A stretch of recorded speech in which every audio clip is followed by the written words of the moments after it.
are equal, we function in different roles. Okay? Now today everyone says, no, you've got to have the same role or you're not equal. That's why there's this push by feminists, and they've won the day, to be honest with you. They've won the day, that women ought to be fighting on the front lines. That women ought to be doing what men do in everything. And if you deny women that, then you're not treating them as equal. No, what you're doing is you're denying that men and women are different and that they were made different by a Creator God. We are different, and we were created for different roles. But we are equal. We're all made in the image of God. God blessed them in verse 28 and said to them, "Be fruitful and multiply and fill the earth and subdue it." That subdue the earth was also given to the woman. But there is a different role in subduing the earth. Now,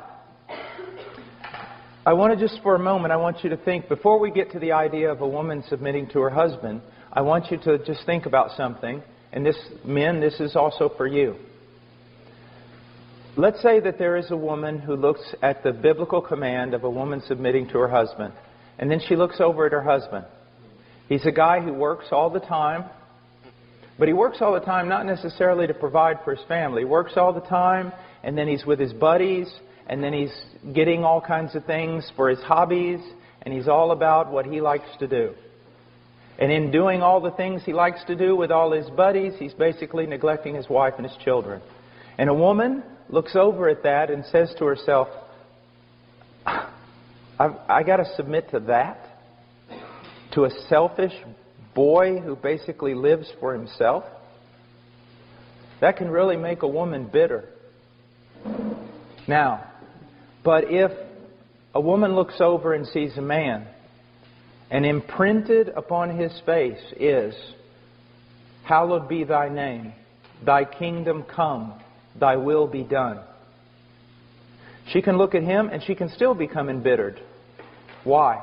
Because he can say that and basically say the same thing.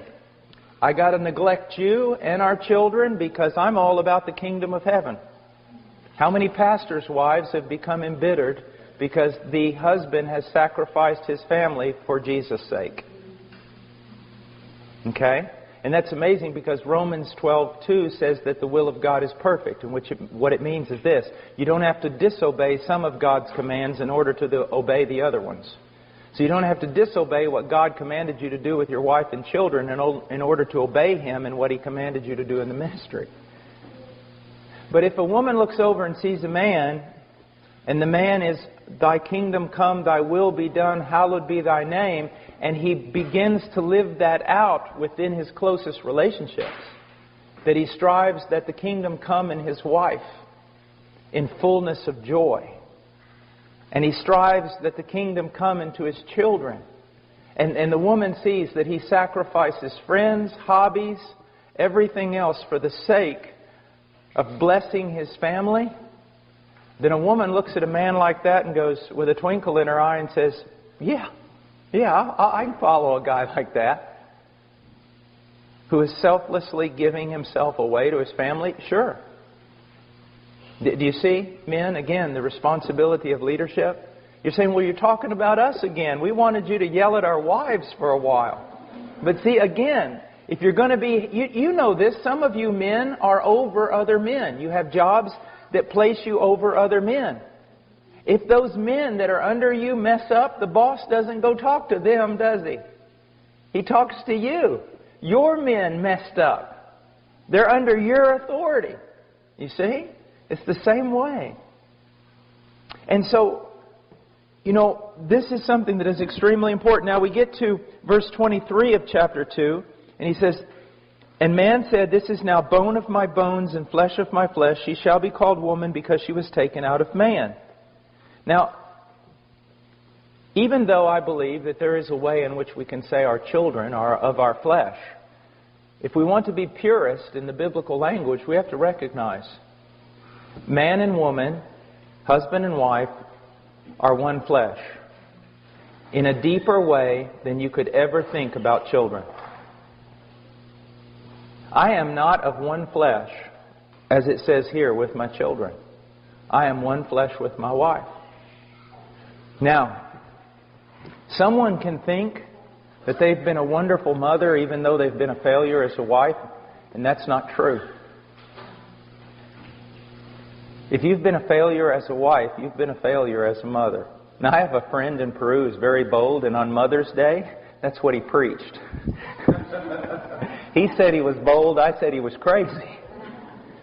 But the greatest thing that my wife can do for her children is to love her husband and respect him. Why should children respect their father when they see that the mother doesn't even respect their father? Now, so we're one flesh. It's the highest and most important relationship. And I am not a good father if I jump over the mother and dedicate myself to the children, which is very easy to do. Now, men, one of the things that, again, is very important is oftentimes, as men, we're usually a bit more independent. And some of us very independent. So we think, I'm handling my spiritual life. I'm an adult. My wife ought to handle her spiritual life too.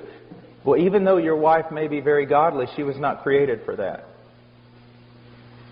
She is a woman who can grow before the Lord in her own right without us. That is true. But she was also made to grow with us and under our guidance and under our example. And when we neglect that, we are neglecting something that's very, very important. The fact that men and women were made by God to be different. Now, why did He make us this way? Because marriage is not ultimately about marriage. Marriage is ultimately about us representing the relationship between Christ and the church. Can the church grow independently of Christ? No. Women were created to grow with their husband, with the help of their husband, under the tutelage of their husband. That does not mean he lords it over her or he knows more than her, but she was just made for that reason. You leave her alone or think that she's strong and can make it on her own, which is oftentimes my sin, and you're going to mess up the whole thing of what God is wanting to do. Okay? Now, we go on and let's go ahead now and go to Ephesians 5.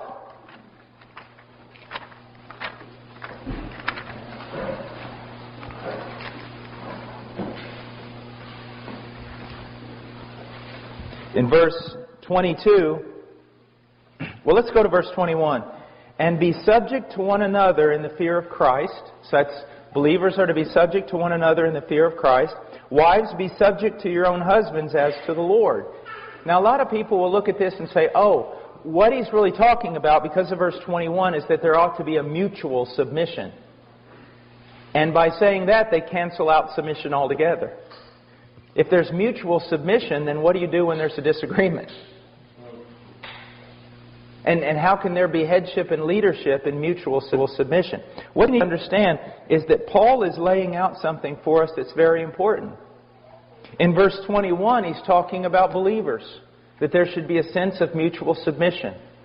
For example, if I come to you and show you with the Scriptures something that's wrong in your life, you need to submit to it. And if 3 weeks later you come to me and show me something that's wrong in my life, what should I do? Should I say, well, I'm an elder and I don't have to submit to you? Absolutely not. If you can show me in Scripture, there is mutual submission. Do you see that? Iron sharpening iron, brother sharpening brother, sister. That's very important. So in the church, there's mutual submission. Then he comes to marriage, and he says, wives, be subject to your own husbands. Then he comes to children in 6:1, and he says, children, obey your parents. And then he's going to go on, and he's going to talk about slaves, which in our terminology would be employees, submit to your employer. And so he's telling us something of the way we should function in society. That in the body we should submit to one another. When we go to Peter, though, we also learn that we ought to submit to our elders when they're functioning according to the Scriptures and can show us with the Scriptures. We learn from Romans 13 that we ought to submit to the government We ought to pay taxes and things like that. Well, here we're learning that in the context of the family, wives, be subject to your own husbands as to the Lord. You do it for the sake of the Lord. Now, let me just show you a practical way in which this works. Let's say that a big decision has to be made in our family. And I look at that big decision. I don't just make the decision. Say, well, I'm the boss. No. What I do is, my most trusted counselor with decisions regarding my family should be my wife. So we have to make this big decision. I go and talk to my wife. I want to hear what she has to say. And if we're in agreement, bam, okay, let's make the decision. If we're not in agreement, it doesn't mean, well, if we're not in agreement, it doesn't mean that, well, my wife's not in agreement, so I'm not going to make the decision. But what it does mean is this. If she's not in agreement, that's a real red flag for me. I mean, she's my most trusted counselor in the family. So if we're not in agreement, a red flag goes up for me. And what I'm going to do is I'm going to postpone that decision if I can. So that she and I can pray together, talk about it more, until we come to unity. And when we come to unity, I'll make that decision.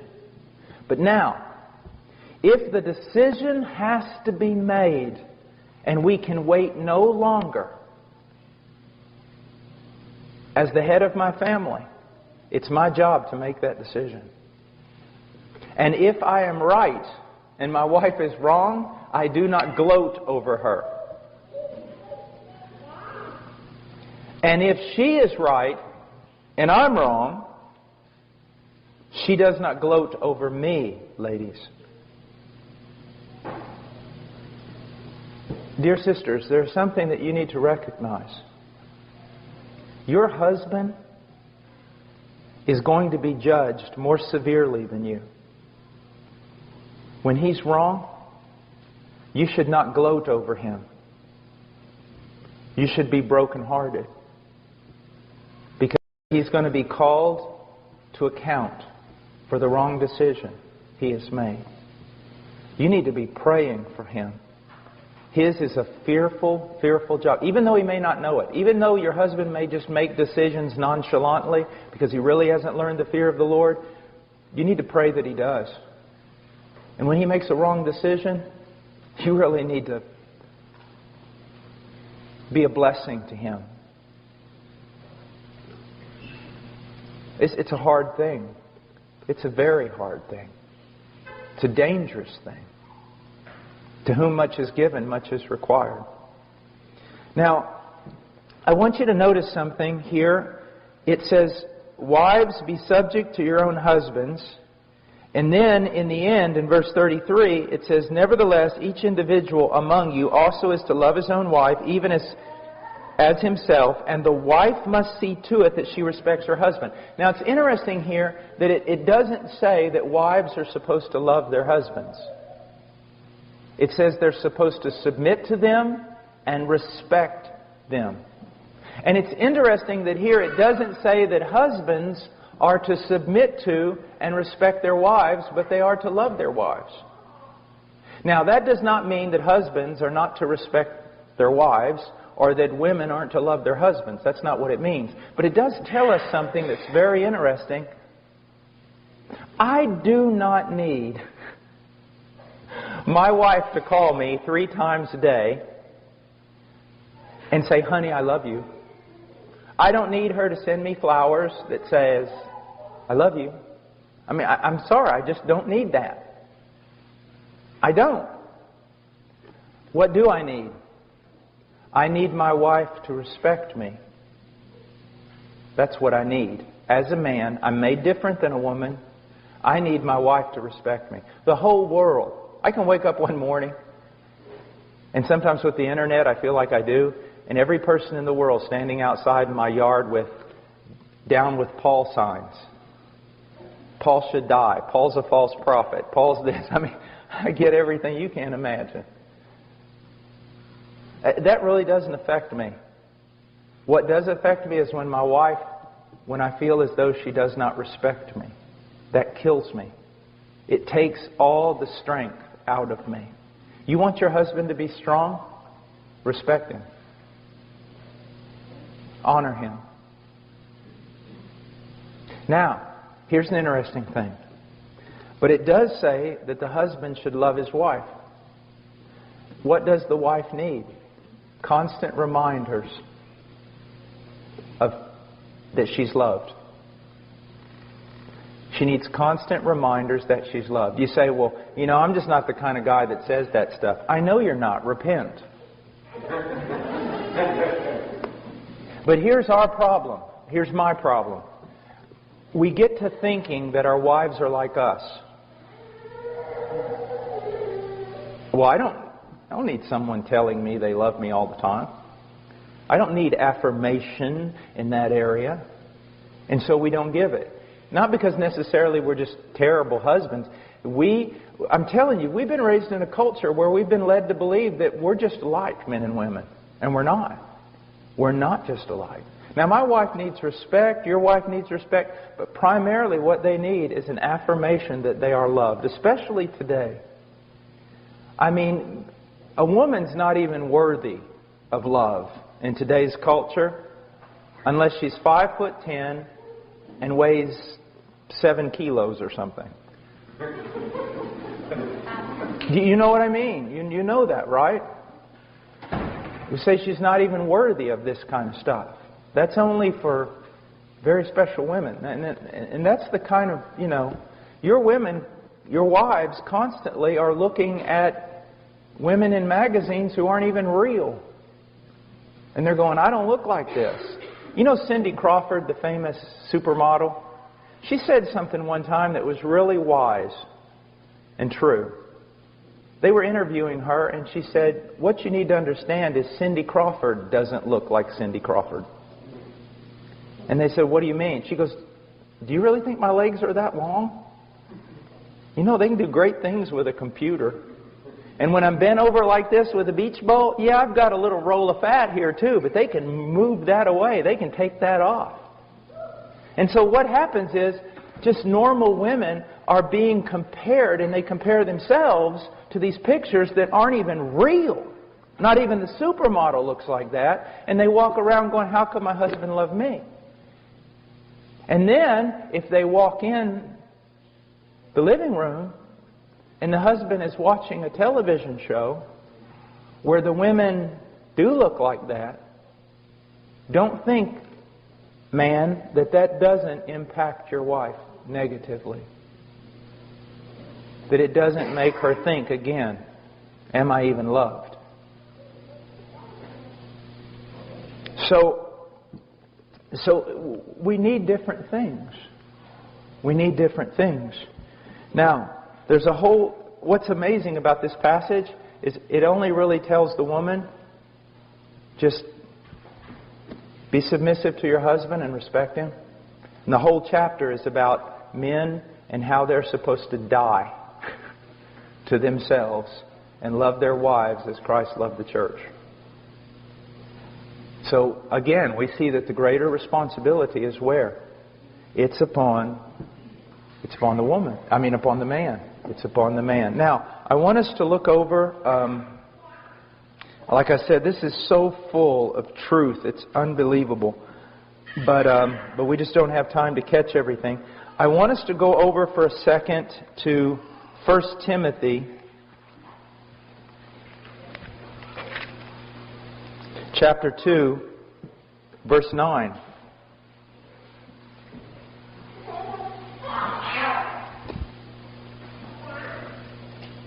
Likewise, in verse 8, Paul says, therefore I want men in every place to pray, lifting up holy hands without wrath and dissension. All right, now notice, men are prone towards wrath. Impatience, anger, fighting, dissension, this type of thing. Then he goes on, he says, I don't want that out of you. I want you lifting up holy hands. I want you living a life of prayer. I want you to be in unity in your prayer.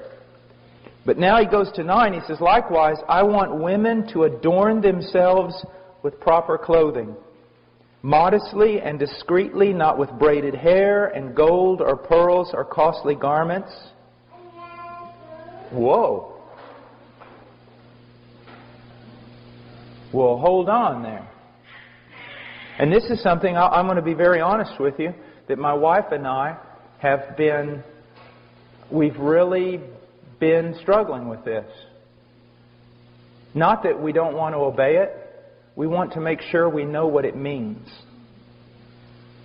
Because what does it mean?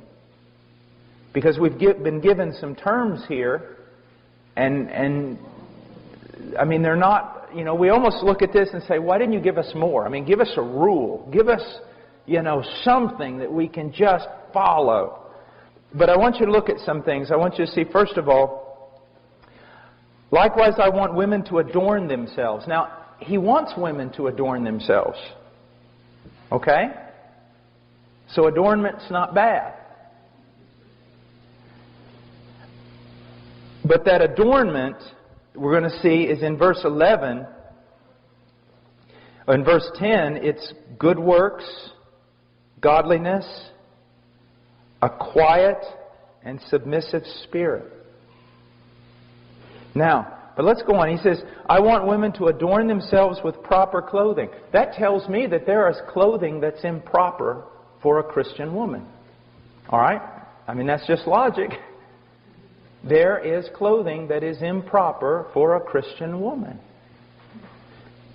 Now, he says, the clothing must be modest. Modest. This is a very important. It's literally proper clothing with modesty is the way it goes in the original text. So, with modesty. My wife has a really good thing that she says, and she goes, if your clothing is a frame for your face from which the glory of God is to shine, it's proper.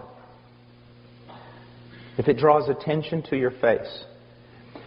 If your clothing draws attention to your body, to outline it, to make it noticed, then it's sensual. It's sensual. What you're doing is wrong. Now, I want to step off for just a second. Women, you need to understand something. Men are not as dumb as you think they are. My wife and I have a friend in Illinois, and she's a very pretty lady. Very pretty. And if she walked in that door right now, every man in this room, if he turned and saw her, this is what they would say. Well, that's a very pretty lady. That's a very eloquent lady, elegant lady. That's a beautiful lady. And that's what they would think.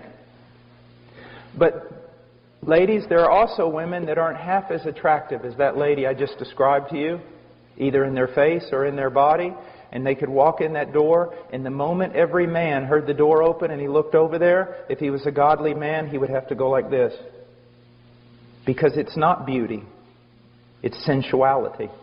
And even though you can't exactly write down the rules and put it all on paper, when you see it, you know it.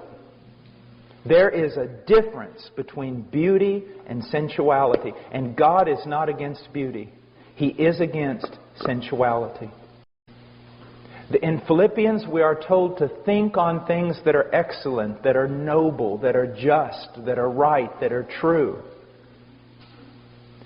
The way a woman carries herself and the way she dresses ought to promote the following types of words: modesty, discretion, wisdom, beauty, elegance, refinement, but not sensuality, luxury, extravagance.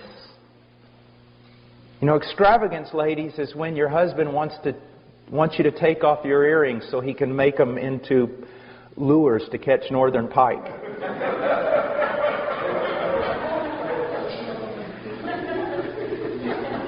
Now, ladies, this is, I've been giving your husbands a lot of tasks. Let me give you one. Seek to find out what this means and go wherever the Lord shows you.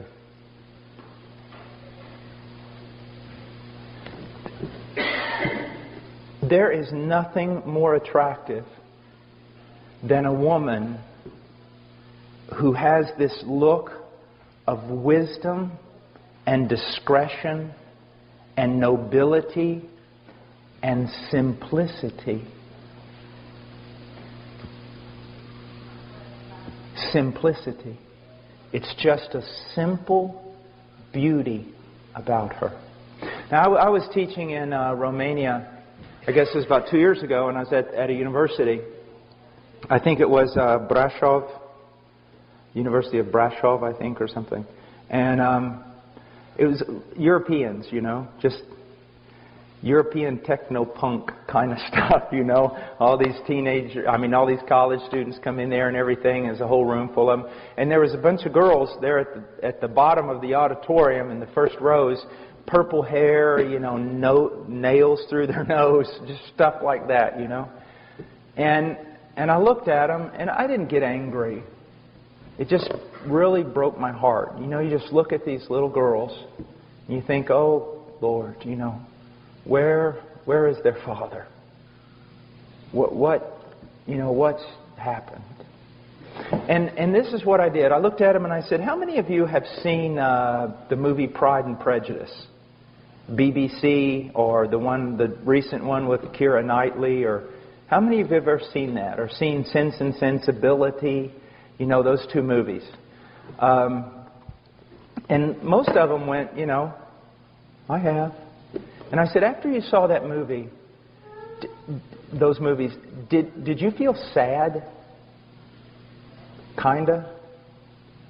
And a lot of them went, well, yeah, I did. Come to think of it, when I saw those movies, I felt sad. And I said, do you want me to tell you why?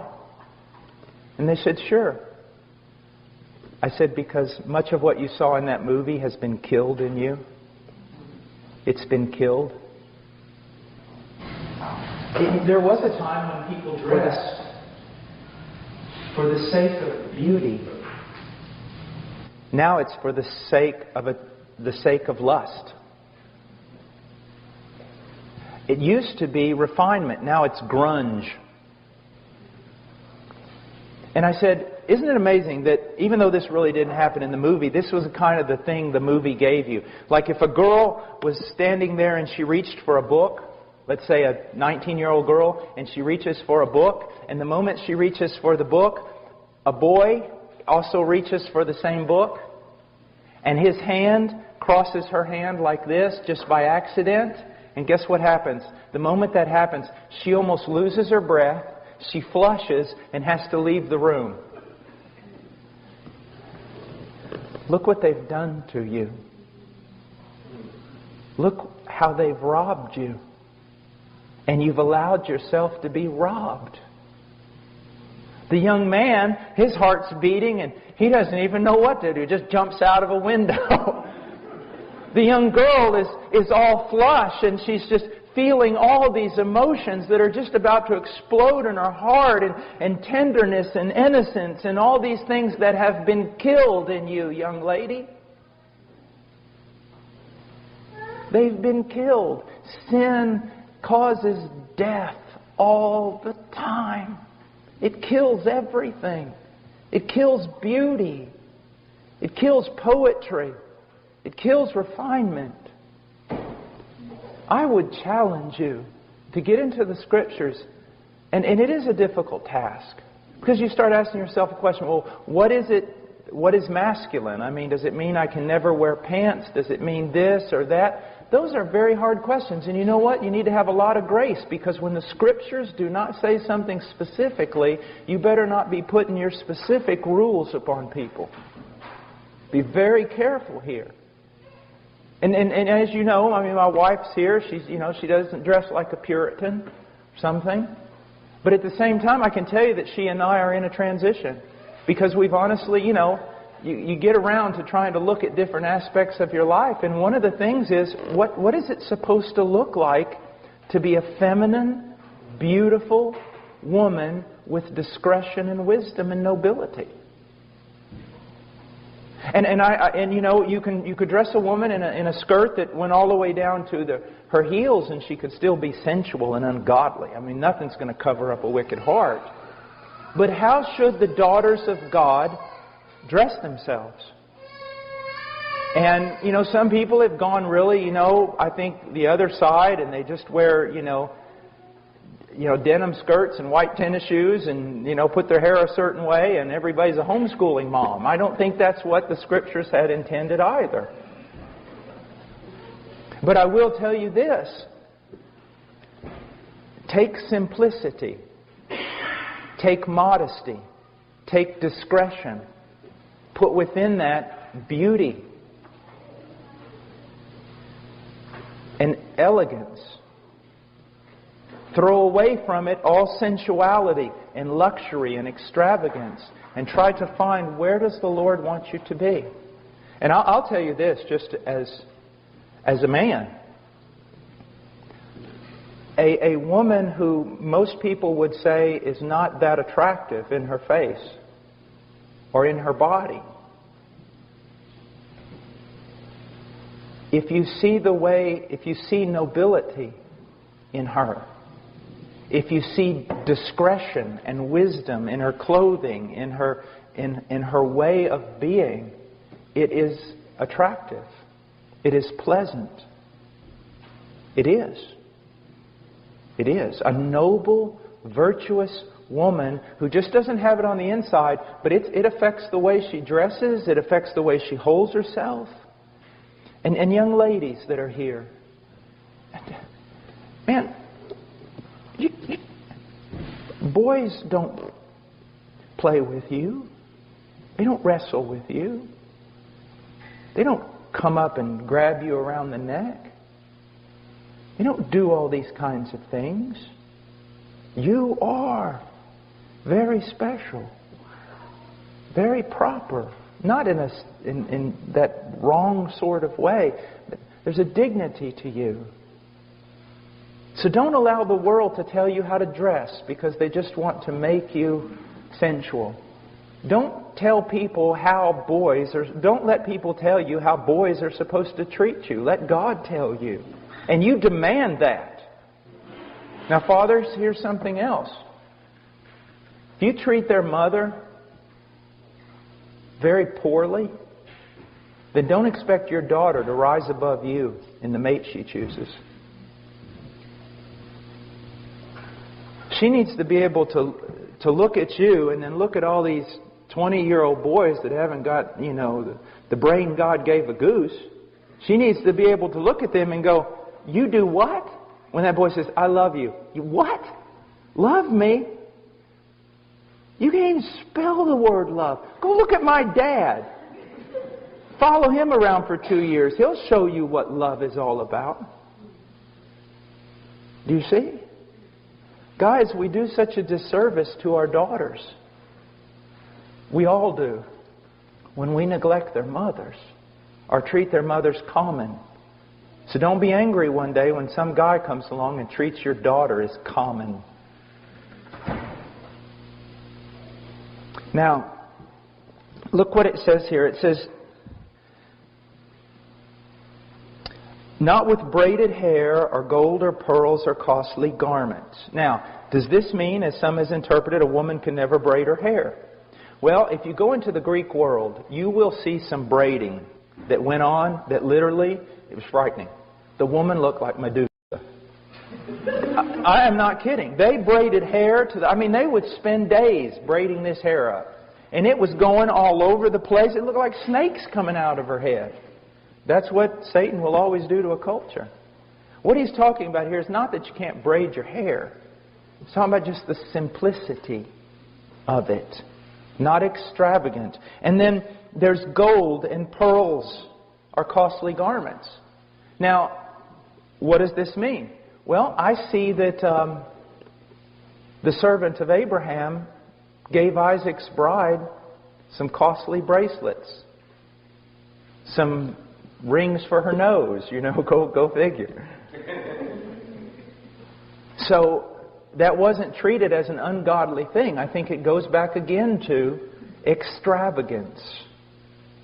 Extravagance.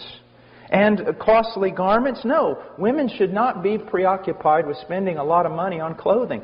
But you know what? A wise woman, a noble woman, can take a little bit of something and make it look pretty amazing. Remember the Proverbs 31 woman? She didn't just dress her household. She herself dressed in purple. But it was a frugality. Like one time when Chado and I were on our honeymoon, I wanted to really I'm going to buy her something. So we go in this clothing store and there's this dress or skirt. I don't know the difference between a dress and a skirt. What was it? Was it a skirt or a dress? Skirt. Okay. I just don't know. I just can't figure that out. Or is it a skirt? And it was really pretty, and it just kind of went down long. It was really pretty. I said, "Why don't we get it?" She looked at the price tag. She said, "It's $85. We're not buying this." I said, "Good. I didn't know they cost that much." But guess what? A few weeks later, she found the same skirt, different color, exact same skirt, with the price tag still on it, in a Goodwill, I think it was, for $5. And I was like, praise the Lord. I'm like, here, honey, here's $10. Don't spend it all in one place. But it's amazing what a wise woman can do with almost nothing. And it's also amazing what a woman with no wisdom cannot do with everything. It's just amazing. And so, and it comes down, people always ask me, is it a sin for women to wear makeup? And I say, brother, it's a sin if some women don't wear makeup. An old preacher said one time, it never hurts to put a little paint on an old barn.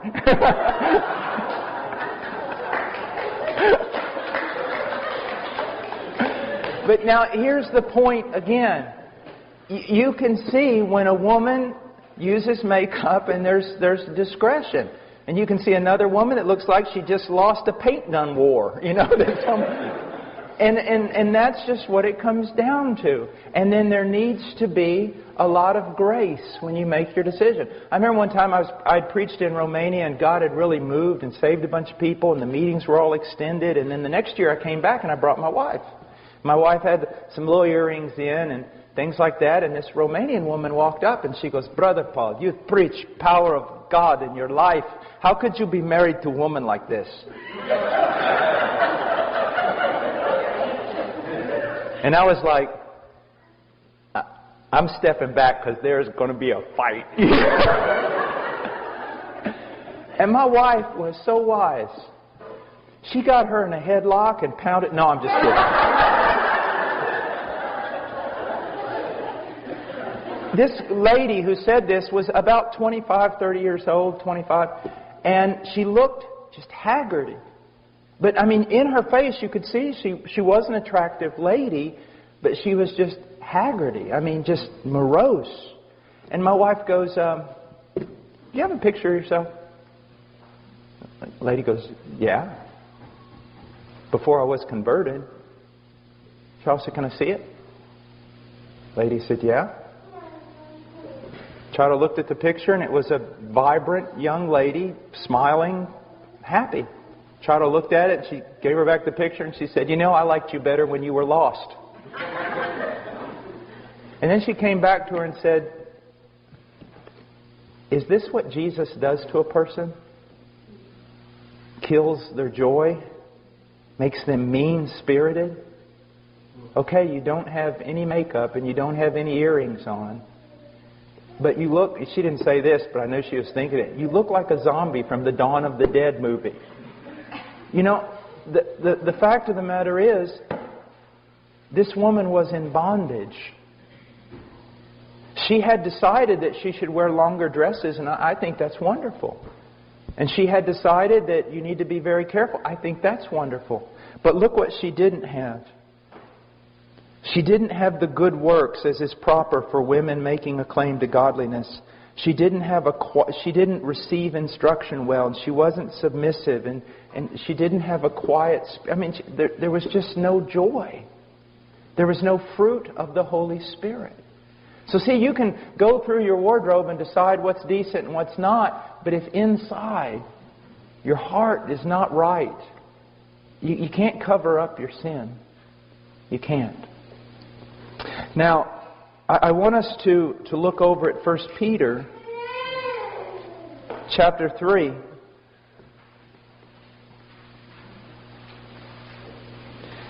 Verse 1, in the same way, you wives, be submissive to your own husbands, so that even if any of them are disobedient to the word, they may be won without a word by the behavior of their wives. I want to tell you something. This makes me laugh.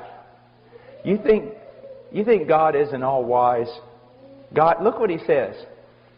He says, if any of them are disobedient to the word, He said, wives, they may be won without a word. How do women seek to change their husbands? With their tongue, with their words, isn't it? I've even seen women, husband, I'm telling you, you are going to be the leader of this home. Now get up and lead. And I'm going to tell you how.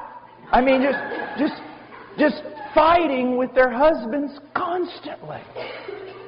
You are not going to change your husband with your tongue.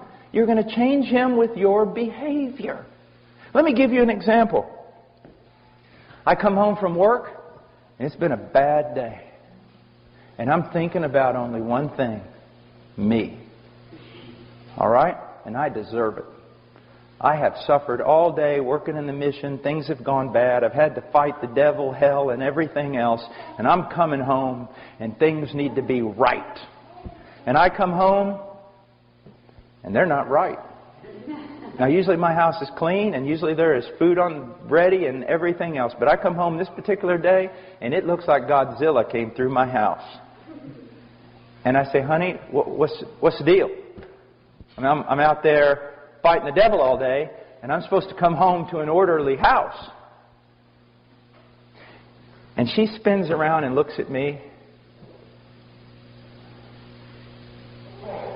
with a fire in her eyes that would make a grown man run back to his mom. And she starts, what do you mean coming in here? You don't know what I've got to deal with. And you out there all day doing this. And yeah, you went to lunch. Yeah, and you did this. But I'm stuck here and I'm homeschooling. And the moment she does that, it's the fight is on. Now, I know none of you ever deal with anything like this. But the fight is on, and guess what? Both parties are justified in their own mind. They are totally justified, and no one is ashamed for their ignorant, foolish, ungodly actions. But now, let's replay it. And I come home, and I'm still all about me. King me. And I come home, the house is messed up, and there's no food, and Rowan is crying, and all these things are going on. And I say, look, I mean, I'm out there all day preaching the gospel, doing things. At least I could come home and have a little peace. I'm making this up because I never do things like this. And my wife turns around and she goes, Paul, I am so sorry. Some sisters, one sister has, I've been on the phone almost all day trying to figure out a problem with a sister in the church, and Rowan is sick, and I've just had to let things go. And I'm sorry, just give me time and I'll get things in order. When she does that, this is what I do.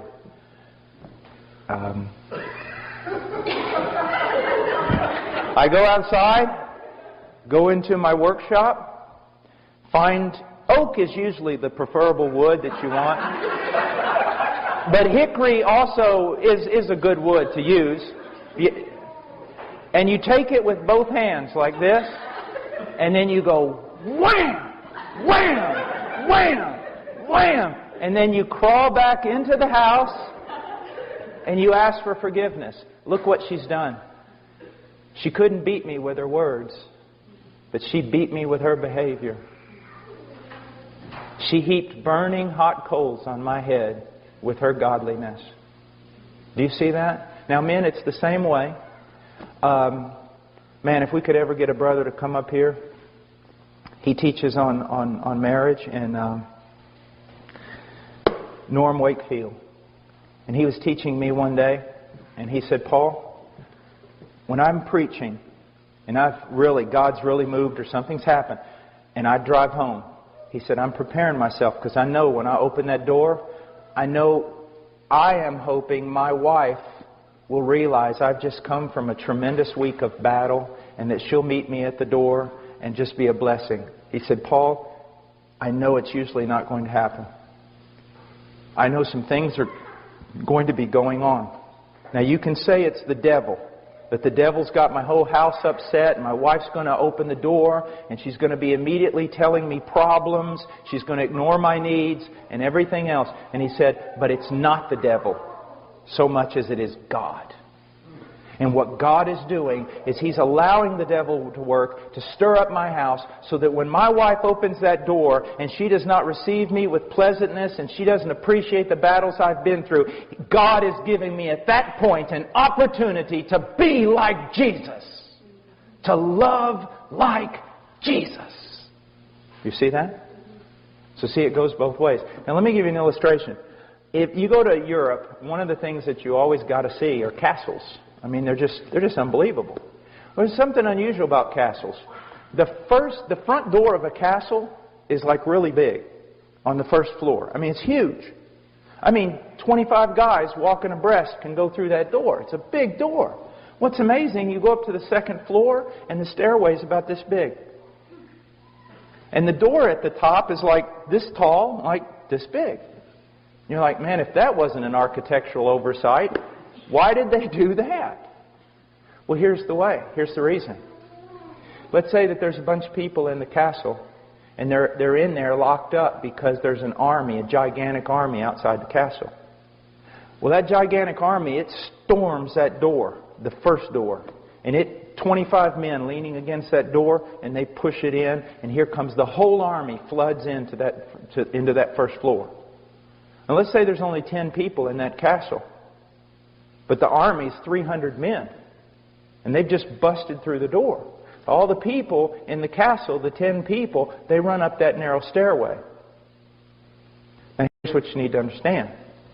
That stairwell is so narrow that it just takes one man with a lance at the top of that thing to hold off an army of 300 men. Because all 300 of them can't get up there. Only one at a time. I just described your marriage. Women, your husband is sitting in his castle, and he's just having a good old time. He's sitting in his lazy boy chair. He's watching football or a hunting program. And you have had enough. All right? So you storm the castle door. And what does he do? He does what every man ought to do. He runs. He runs straight up those stairs. I like what one man said one time. There's these 3 men and they're all talking about, my wife, she submits to me and my wife submits to me. And this other guy goes, you guys are a bunch of wimps. When my wife talks to me, she gets down on her hands and knees. They said, really?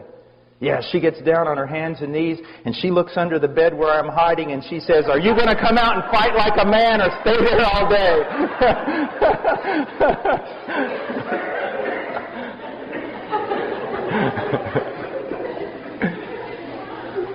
But here's the thing, wife.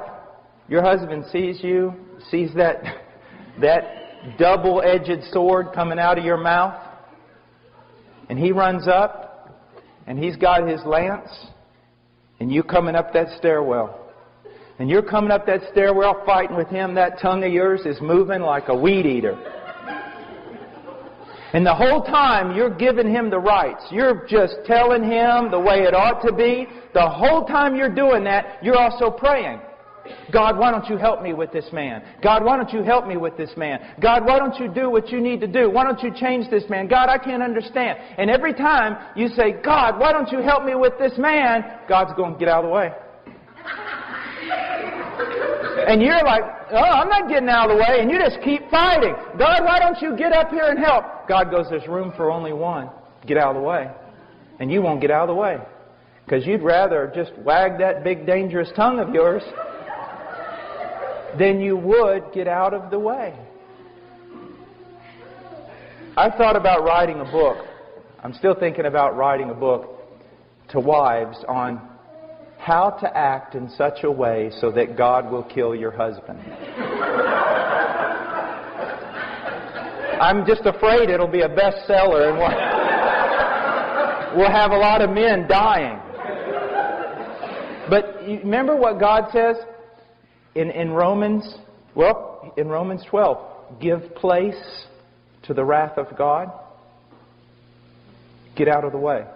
He says, don't deal with your enemies. Don't fight fire with fire. If someone does evil to you, don't do evil back. Just get out of the way. And what God is telling a woman is this.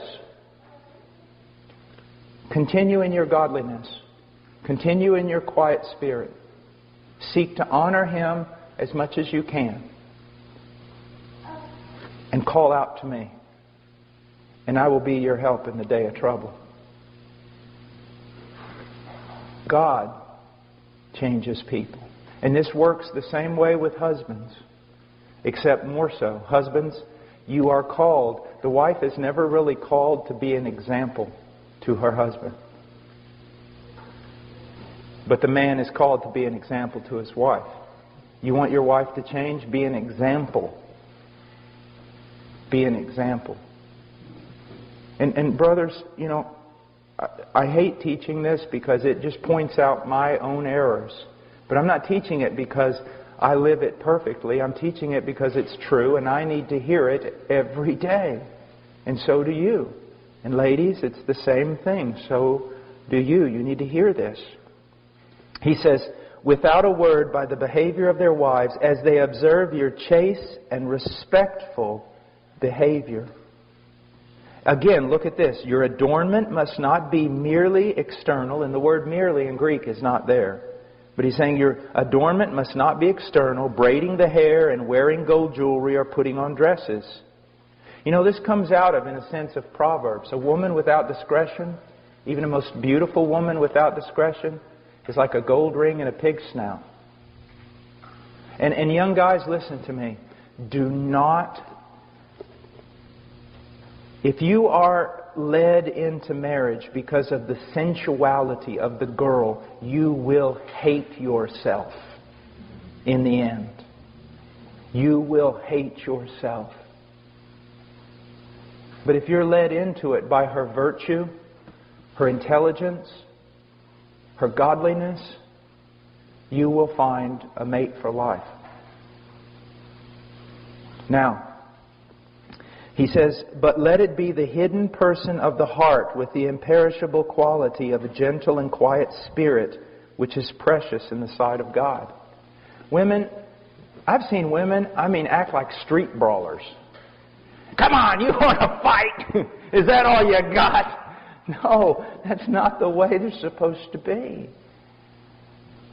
A gentle and a quiet spirit is the thing that will most disarm your husband. Now, again, let me say this. I'm talking in regard to just a normal marriage with its normal problems. I'm not saying that a woman who has a violent husband who's putting her life in jeopardy ought to just stay there and be a punching bag. Not at all. And the pastors and elders should not just stand there and say, you need to go back to your husband. They need to protect this woman. She's a daughter of God. They need to treat her as their own daughter. And those pastors, if there's a sister in the church being abused by her husband, they need to stand in even if it means they get punched. It's what pastors do. Or it's what they're supposed to do anyway. Just find it amazing how many pastors will send women back to a horrible, abusive relationship and tell them to do the will of God and do nothing to protect them. Jesus never called us to that kind of absurdity. But in a normal relationship with our normal problems, just getting mad over nothing, like most of us do. Now,